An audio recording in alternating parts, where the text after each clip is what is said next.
¿Quién es Diosdado Cabello? ¿Por qué se convirtió en una figura tan importante dentro del régimen?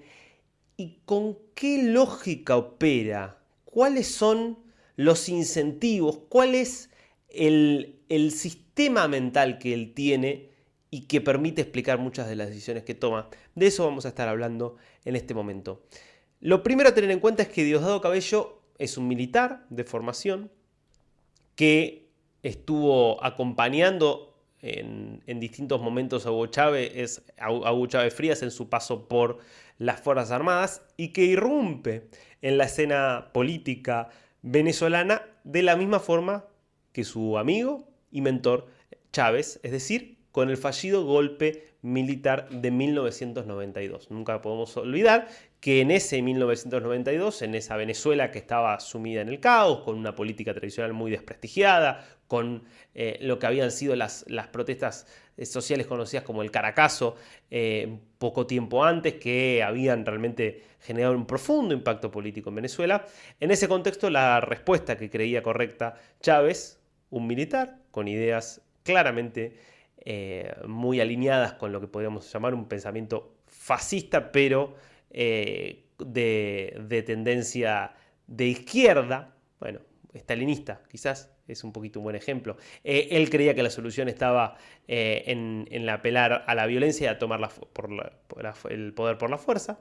Cabello estaba convencido de eso también. Obviamente el golpe termina fracasando, Cabello es apresado junto con Chávez y ambos son liberados. Y la realidad es que cuando Chávez se va a Cuba, pasa un tiempo allí, habla bastante con Fidel Castro, se da cuenta de que la vía para tomar el poder era en la vía electoral, hace su reconversión, se empieza a mostrar como un hombre muy civilizado. Cabello está ahí. Siempre podríamos decir como el bulldog de Chávez, como el perro malo, porque es una persona que sin duda tiene características psicopáticas. Basta ver el programa que él tiene. Ustedes saben que a pesar de ser ministro, de haber tenido un montón de cargos a lo largo de su vida, Diosdado Cabello tiene un programa de televisión que se emite por la televisión pública venezolana, que a veces dura 1 hora, 2 horas, 3 horas puede durar tranquilamente, que se llama Con el mazo dando. En ese programa, ¿no? Ya el nombre, que aparte es, la imagen es un mazo como el que uno se podría imaginar de Pedro Picapiedra, por ejemplo. Y en ese programa lo que se dedica es, entre otras cosas, a ir, por ejemplo, buscando personas que hablan de Venezuela, que escriben en las redes sociales algo de Venezuela, las expone públicamente, las humilla, siempre cuenta algo de la privacidad de esas personas, haciendo gala de que tiene información de inteligencia que es utilizada para espiar a los adversarios, y los hostiga, se burla de ellos, los hostiga, se burla incluso de cuestiones muy delicadas de las que una persona normal no se burlaría. Y esa es una muestra, ese programa es una muestra de la personalidad de Diosdado Cabello, que es, sin dudas, un psicópata. Y un psicópata con mucho poder. Entonces Chávez siempre lo tuvo de alguna manera ahí, como un bulldog, alguien en quien se apoyó en muchos momentos, pero de quien también tomó distancia porque lo veía un poco peligroso. El primer cargo que tiene Diosdado Cabello es como director de la Comisión Nacional de Telecomunicaciones, 1999. Interesante que Chávez decidiera poner a alguien tan salvaje de alguna manera en un cargo pensado para controlar las telecomunicaciones. Era toda una señal de que ese Chávez moderado que se había mostrado en la campaña del 98 era una gran farsa y que era un Chávez que llegaba para controlar todo el discurso político y que lo elige a Diosdado Cabello para ir a cazar básicamente, a hostigar y a controlar a todas las grandes empresas de telecomunicaciones que existían en Venezuela, que poquito a poquito fueron desapareciendo hasta ser todas estatales o paraestatales. Ese fue el primer cargo que tuvo Diosdado Cabello, que después queda en la línea de sucesión y cuando se produce el golpe fallido contra Hugo Chávez en 2022, cuando un sector de las Fuerzas Armadas, alineado con un sector de la oposición, trata de hacerle un golpe de Estado a Chávez, aparece Diosdado Cabello como presidente encargado en esa transición que se da entre que entre que Chávez es destituido, es enviado a prisión, el régimen que trata de instalarse en pocas horas termina siendo derribado, y hasta que Chávez puede ser nuevamente juramentado presidente, en esas horas es Diosdado Cabello quien ocupa el lugar. Él está un tiempo como vicepresidente hasta el año 2004 y después queda corrido. Una vez que Chávez ya año 2005, 2006, empieza a darse cuenta de que la posibilidad de un nuevo golpe era muy baja, de que ya tenía un control prácticamente absoluto de la situación, lo corre a Diosdado Cabello. Lo deja a un costadito. Y empieza, de hecho lo manda a la Asamblea Nacional, que es el cargo que tiene desde 2012 como presidente de la Asamblea Nacional. Y ya en la parte final, cuando empezaba a haber toda una tensión, bueno, ¿quién iba a ser el sucesor de Chávez cuando Chávez ya estaba transitando ese cáncer que lo terminaría matando y ya sabía que iba a tener que elegir un sucesor? Él elige a Nicolás Maduro. Alguien que, increíblemente, comparado con Cabello, era una persona un poco más moderada. Cabello hace algunos intentos cuando Chávez muere de ver si podía desafiar esa orden final del jefe de la Revolución Bolivariana, pero claramente todos se terminan alineando detrás de Nicolás Maduro. Y esa tensión entre Cabello y Maduro estuvo siempre allí porque Cabello, por su ascendencia militar,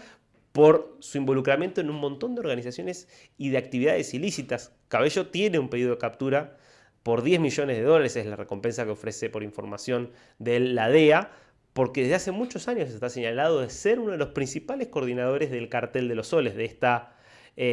este nombre que es un poco un nombre de fantasía, pero con el que se designa esta red y esta articulación que existe entre altos miembros del gobierno venezolano, de las Fuerzas Armadas, con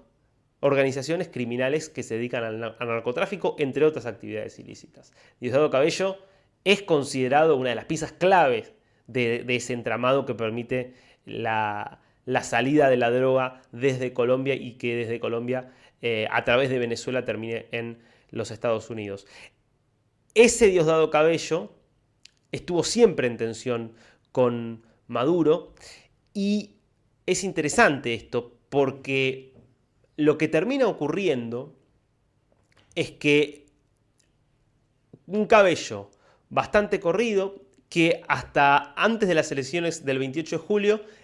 ya ni siquiera tenía cargos legislativos, el único cargo que tenía era vicepresidente del partido, es decir, del Partido Socialista Unido de Venezuela. En el medio de la sensación de inseguridad que le empieza a dar al propio régimen ante el avance opositor, ante ese triunfo tan categórico de Edmundo González Urrutia en las elecciones del 28 de julio y ante la necesidad de hacer un fraude tan escandaloso y de reprimir brutalmente a las protestas que siguieron a ese fraude en los días posteriores, la figura de Cabello vuelve a ganar cada vez más poder y cada vez más protagonismo en un régimen que se va sintiendo mucho más acorralado después de ese proceso del 28 de julio, que se siente mucho más aislado internacionalmente, mucho más presionado internamente y que por lo tanto tiene que, de algún modo, abroquelarse, y eso lleva a Maduro a entregarle un poder gigantesco a Diosdado Cabello, nombrándolo el 27 de agosto, es decir, justamente un mes casi después de las elecciones y del fraude del 28 de julio, ministro del Interior, Justicia y Paz, cargo que tiene trabajando bajo sus órdenes a todas las fuerzas represivas que tiene el Estado, al SEBIN, el Servicio Bolivariano de Inteligencia, a la Policía Nacional Bolivariana, la Guardia Nacional Bolivariana. Es decir, el aparato represivo hoy es controlado directamente por el propio Diosdado Cabello, que es el hombre que estuvo detrás de la decisión de convertir a Nahuel Gallo en una víctima y en una ficha de cambio para este régimen, que sobre todo en la cabeza de Diosdado Cabello piensa como una organización criminal y que, por lo tanto, nunca jamás va a ceder ante ningún intento de que lo convenzan de hacer un gesto de grandeza, liberando a un rehén y liberando a un preso político, porque de esa forma podría llegar a obtener reconocimiento internacional. Nada de eso le interesa. A un criminal no le interesa tener reconocimiento internacional. Lo único que le interesa a un criminal es el dinero y el poder. Y Diosdado Cabello solamente va a soltar a esta pieza, a este trofeo que es lamentablemente para él Nahuel Gallo, si tiene a cambio un beneficio claro y concreto.